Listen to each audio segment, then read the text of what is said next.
Welcome, dear students. Today we shall talk about the centers of origin and domestication of cultivated plants. Charles Darwin was the first scientist to convincingly and comprehensively propose that all organisms descend from earlier forms of organisms that have been modified during the course of evolution. Groups of similar organisms would descend from a common ancestor, and tracing this evolution could bring us to the origin of species. The most important factors determining the course of evolution were the variation in organisms and natural selection. That is, well adapted organisms would propagate more, less adapted ones would tend to go under, and that offsprings were able to reproduce themselves. Now, the stages of domestication. In first stage, the pre-adapted wild plants with weedy tendencies and large reserves of food began to colonize the open ground around man's house. Probably seeds were dropped accidentally near the house from the natural habitats.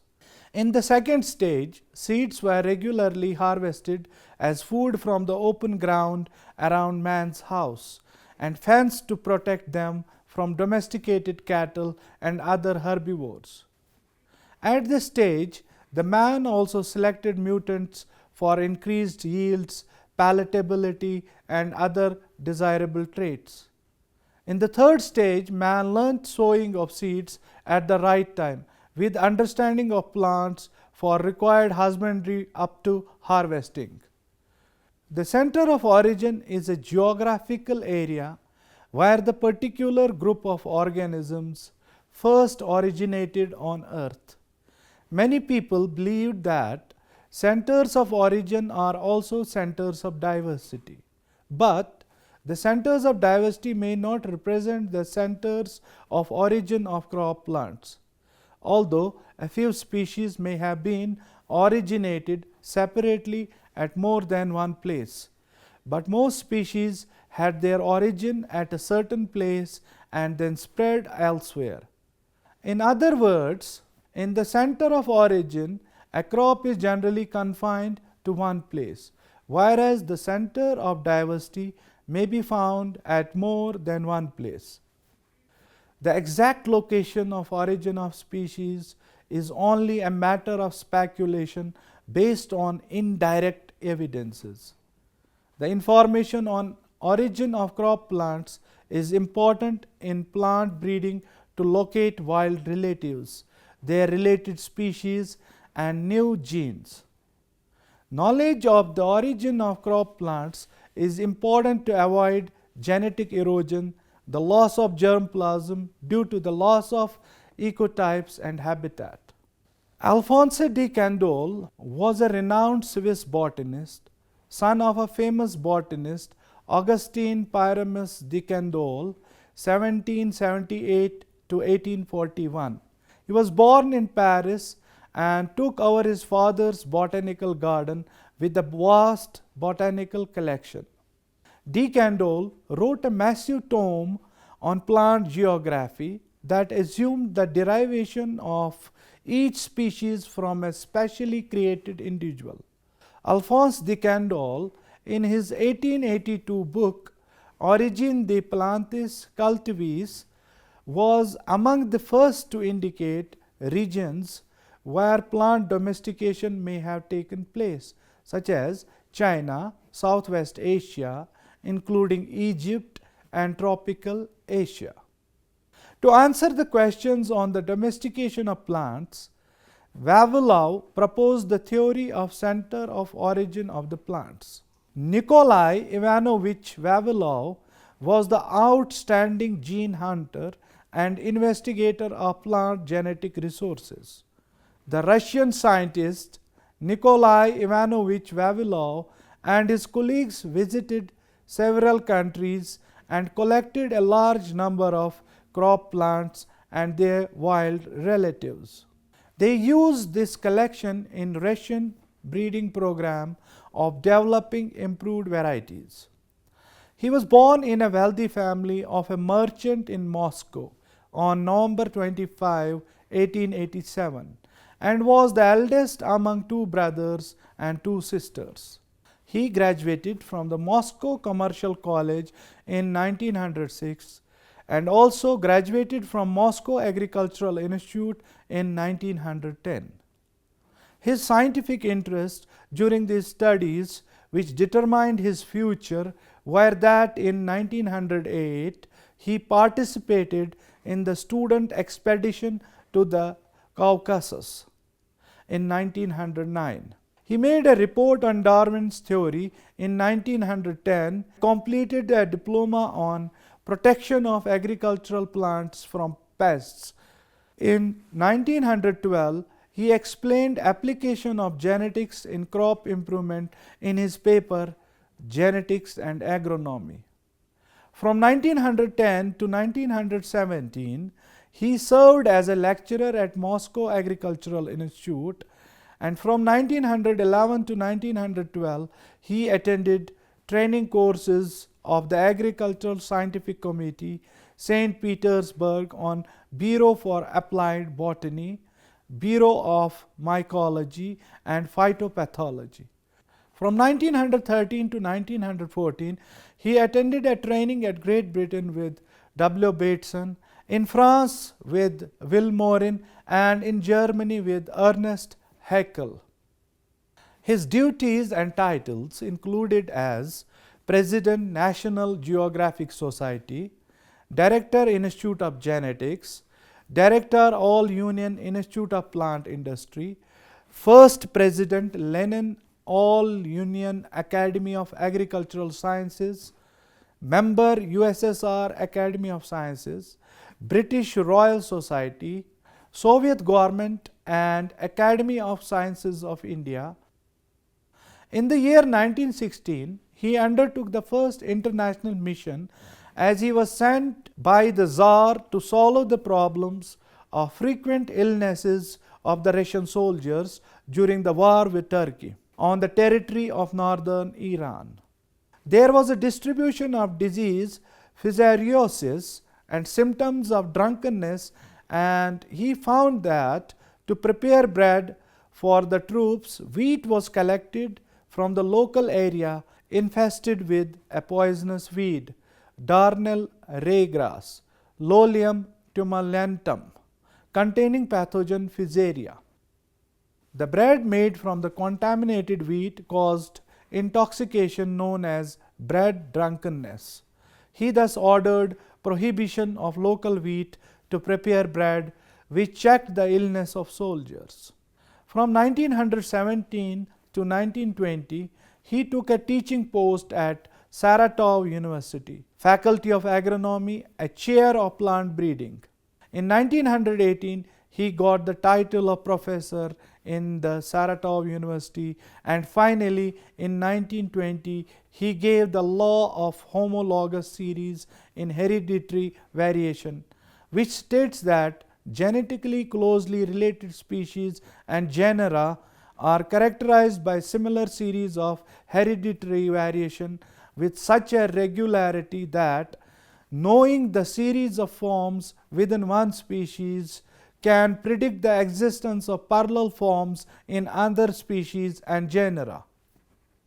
All the plants of a family are generally characterized by a definite pattern of variation that penetrate in all the genera and species of that family. The characters found in one species may be found in another depending on the relationship. The genomics, the science of gene mapping, has provided the scientific underpinning for Vavilow's law of homology. From 1921 to 1934, 180 expeditions of the Institute were conducted around the world, including 65 countries. He himself visited 52 countries. Vavilov collected the plant resources throughout the world with his original phytogeographic method. The expedition went in 1916 to Iran, in 1921 to Canada and USA, in 1924 to 25 to Afghanistan, in 1926-27 to Mediterranean countries, in 1927 to Germany, in 1929 to China, in 1930 to USA, Mexico, Guatemala, in 1932 to 1933 Canada. During the same years, 1932-1933, he also visited Argentina, Bolivia, Brazil, Chile, Cuba, Ecuador, Mexico, Peru, Puerto Rico, Trinidad, and Uruguay.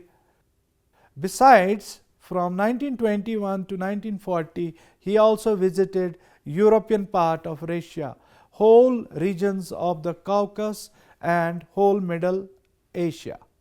The total of accessions reached 250,000 in the times of Vavilov. All this rich diversity was thoroughly studied at experimental stations in different geographical zones of the country.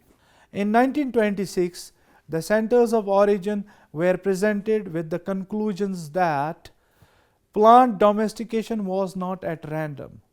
There are specific regions for start of domestication which are the centers of origin.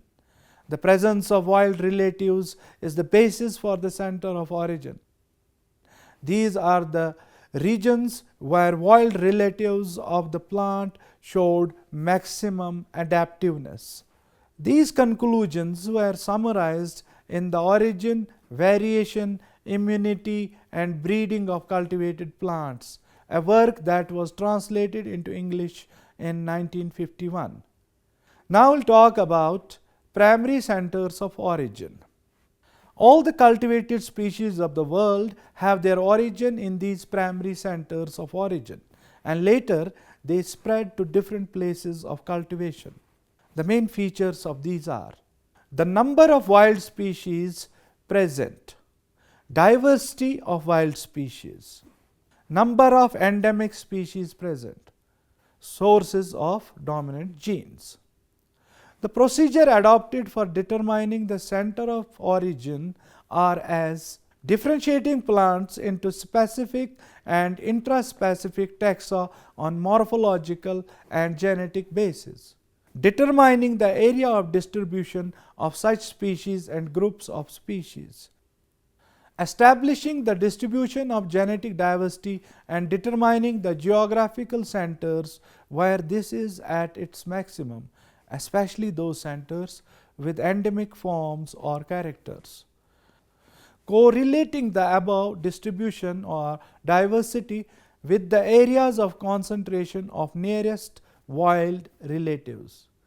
The criteria for determining the centers of origin are comparing centers of origin of group of cultivated plants with certain specialized parasite. Support the above, seek linkages or evidences from archaeology, linguistics, and history. In later stage, the presence of wild relatives was considered an essentiality in designating a center as a center of origin. His deductions were based on evidences from morphology, anatomy, cytology, genetics, plant geography, and distribution. He considered that great centers of origin were always located in lower mountains and hills of tropical, subtropical regions. Primary centers of origin comprises of a small portion of the earth. These small portions are isolated by deserts or mountain ranges. Early domesticate of wild, weedy, and its relative forms are present in these centers. He also recognizes some secondary centers of origin where two or more species cross together. It is the place with maximum amount of variability of a plant species without presence of wild relatives represent its center of diversity. Secondary centers of origin are the places where natural and artificial selection occurred on after another.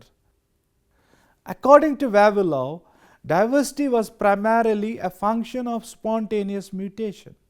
Over a long period of time, it was accumulated through selection.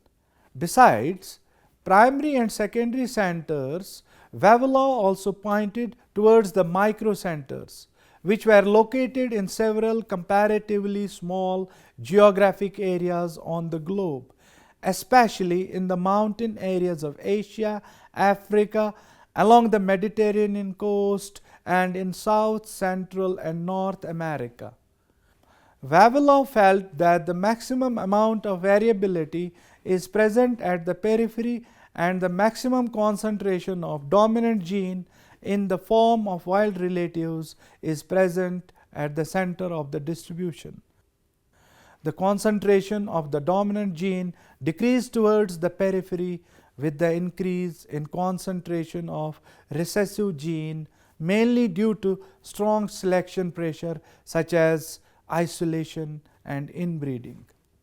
He stated that plants were not domesticated at random, but it was a continuous process. The American continent was designated as New World. The roots and tubers and tropical fruit trees are concentrated in the Central American and Indian centers. Besides Asia, Europe, and Africa, continents were designated as Old World. Almost one-third of the world's species originated in southeastern Asia.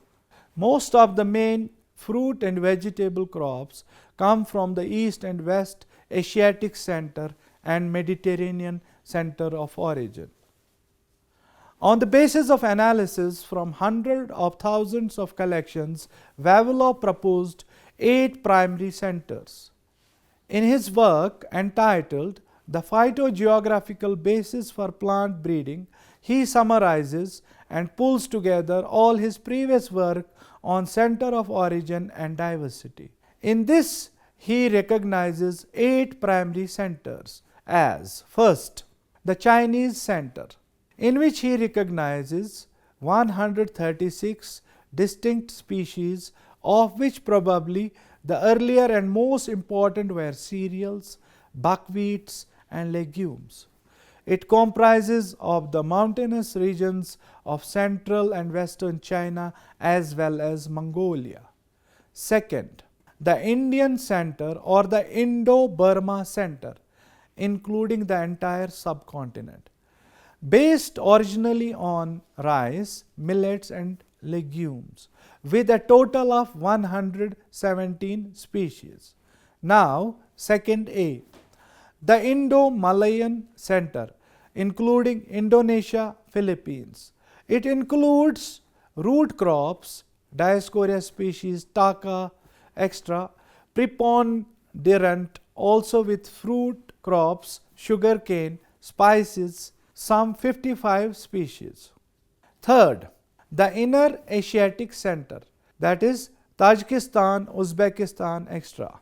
It comprised of wheat, rye, and many herbaceous legumes, as well as seed-sown root crops and fruits, in total having 42 species. Number 4th, Asia Minor or Near Eastern Center. This included Trans-Eurasia, Iran, and Turkmenistan. It included wheat, rye, oats, seed and forage, legumes, fruits, and many more. He recognized 83 species. Harlan in 1976 referred this as the Center of Agricultural Innovation, other as the Fertile Crescent. Number 5th, the Mediterranean Center is one of the limited importance than the others to the east, but includes wheats, barleys, forage plants, vegetables, and fruits, especially spices and ethereal oil plants. It comprises of 84 species in total. Number 6th, the Abyssinian, now called as Ethiopian Center. It is of lesser importance. It is mostly a refuge of crops from other regions, especially wheats, barley, local grains, spices, and in total it comprised of 38 species. Number 7. The South Mexican and Central American Center. It is important for maize, Phaseolus, and cucurbitaceous species with spices, fruits, and fiber plants. In total, it comprised of 49 species. Number 8. South America and Andes region, comprising of Bolivia, Peru, Ecuador. It is important for potatoes, root crops, grain crops, vegetables, spices, fruits, as well as drugs such as cocaine, quinine, tobacco. This center comprised of nearly 45 species. Number 8A. The Chilean Center. Only 4 species were recognized from the center outside the main area of crop domestication, and one of these, such as Solanum tuberosum, was derived from the Andean center in any case. This could hardly be compared with the 8 main centers. Number 8B. Brazilian Paraguayan Center. It is again outside the main centers with only 13 species. Though manihont, that is cassava, and arachis, that is peanut, are of considerable importance, others such as pineapple, hevea rubber, Theobroma cocoa were probably domesticated much later. Vavilov openly supported international cooperation and the transmission of new knowledge from the West, which was of great benefit to Russian science, but did not comply with the regime's ideology. During the regime of Stalin, the agricultural reform in Soviet Union, as per directions of horticulturalist Trofim Lysenko, with his fraudulent claims and speculative theories, did not really work out. Lysenko introduced the discredited notion that acquired characters could be inherited and genetics and selection were not at all needed to grow bigger crops.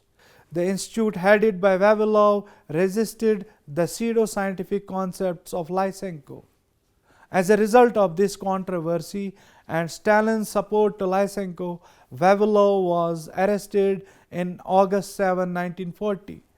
Vavilov was accused of undermining the socialist reforms in the field of agriculture. He refused to recant his beliefs, and in the most cruel twist, this humanitarian pioneer scientist was starved to death in the Gulag. Vavilov died on 26 January 1943 in prison and is buried in a common prison grave. For many years, his name was forbidden. His works were forgotten, but his wife and scientists, including foreign scientists, struggled for returning his honest name. 2 years after death of Stalin, in 1955, posthumous rehabilitation came to Vavilov. In 1968, the institute was renamed Vavilov, that is Vavilov Institute of Plant Industry, VIR. Its collections included 320,000 accessions of cultivated plants and their wild relatives, 2,539 botanical varieties of 304 species of 155 botanical families, and the herbarium contains more than 250,000 specimens. More than 70% of commercial varieties of modern Russia have been bred using materials from the VIR World Collection.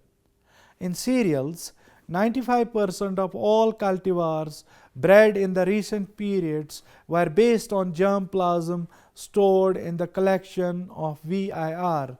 Using plant materials from VIR's collection, the breeders of the USSR have developed over 2,500 cultivars of various agricultural crops. Zhukovsky, 1965, Mega Gene Centers. A close associate of Vavilov, proposed 12 mega gene centers of crop plant diversity. The new areas added to Vavillov's 8 were Australia, whole Africa, and Siberia, followed by revisions of the boundaries to make 12 centers. Microgene centers of wild growing species related to crop plants were demarcated. In the Dictionary of Cultivated Plants and their Centers of Diversity, listed species for different mega gene centers and the range and extent of the distribution of genetic, varietal, or specific diversity. Now, Centers of Origin by Jack Harlan, 1967. Agriculture arose independently at several locations across the world, beginning about 12,000 years ago. Vavilov originally identified 8 centers of domestication based primarily on pattern of crop diversity.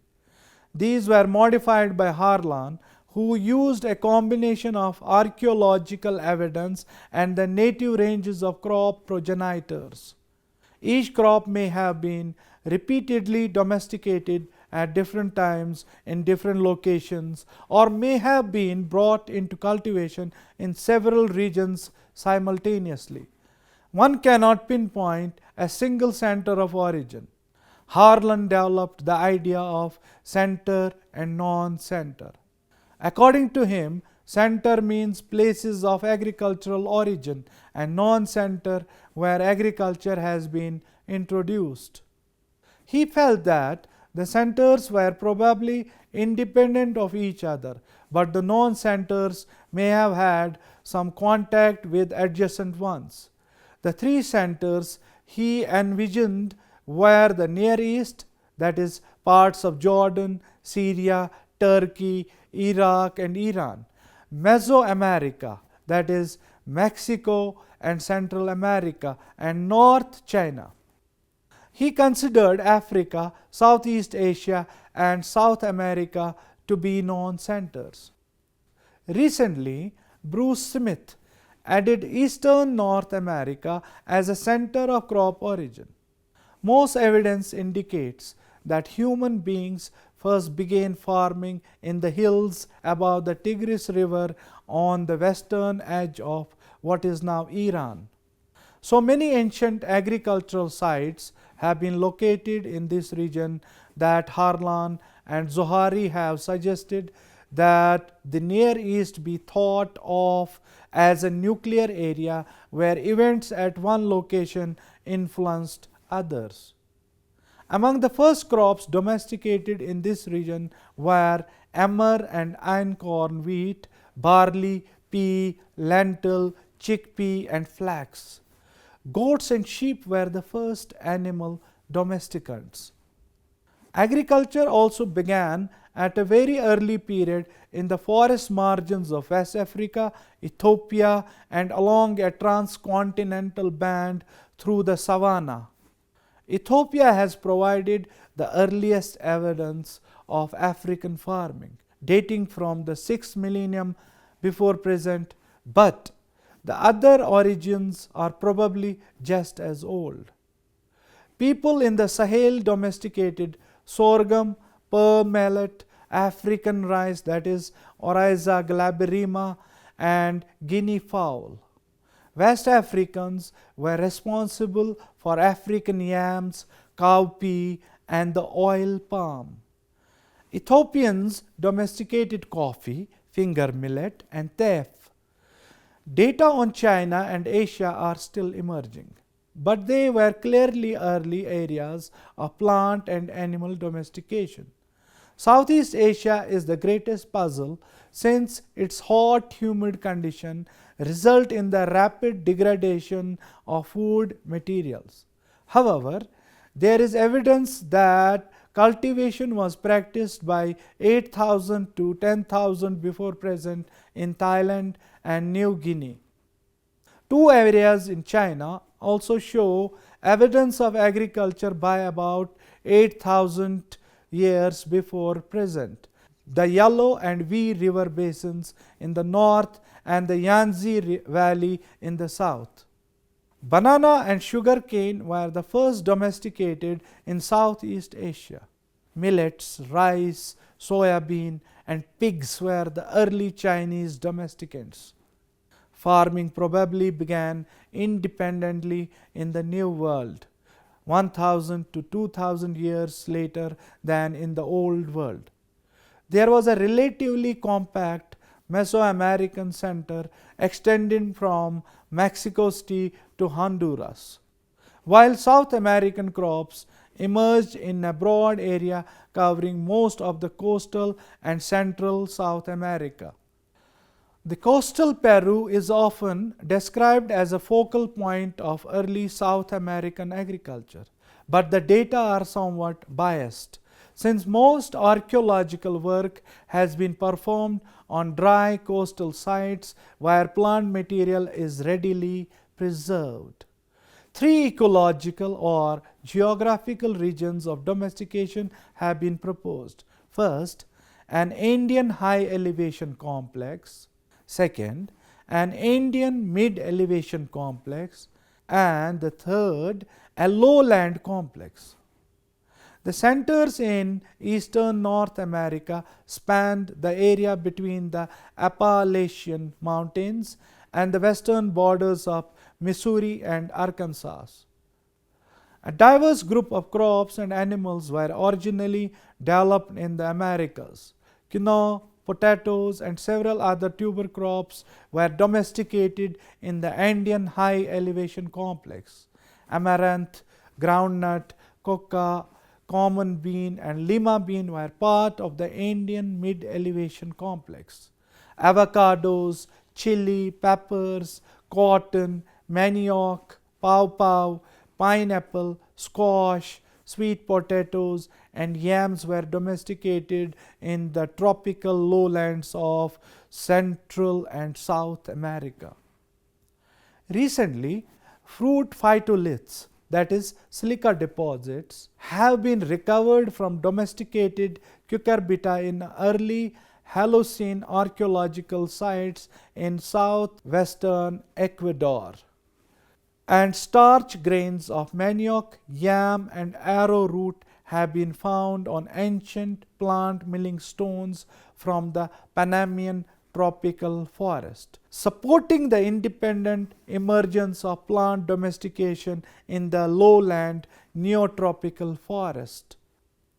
Species of amaranth, avocado, beans, chenopod, cotton, chili peppers, pumpkin, and squash were domesticated independently in Mesoamerica along with maize. Turkeys were the first animals domesticated in Mexico, while llamas and guinea pigs were the first animals tamed in South America. North Americans were responsible for sunflower, sumpweed, goosefoot, and probably squash. Now we'll talk about microcenters. Harlan also recognized smaller areas or pockets of varietal or racial diversity within a Babylonian center, and he termed these as microcenters.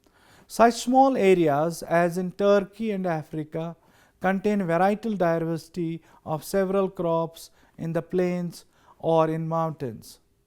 So dear students, it was all about today's lecture regarding centers of origin and domestication of cultivated plants. Hope you have understood it well. See you next time with a new topic. Till then, take care. Goodbye.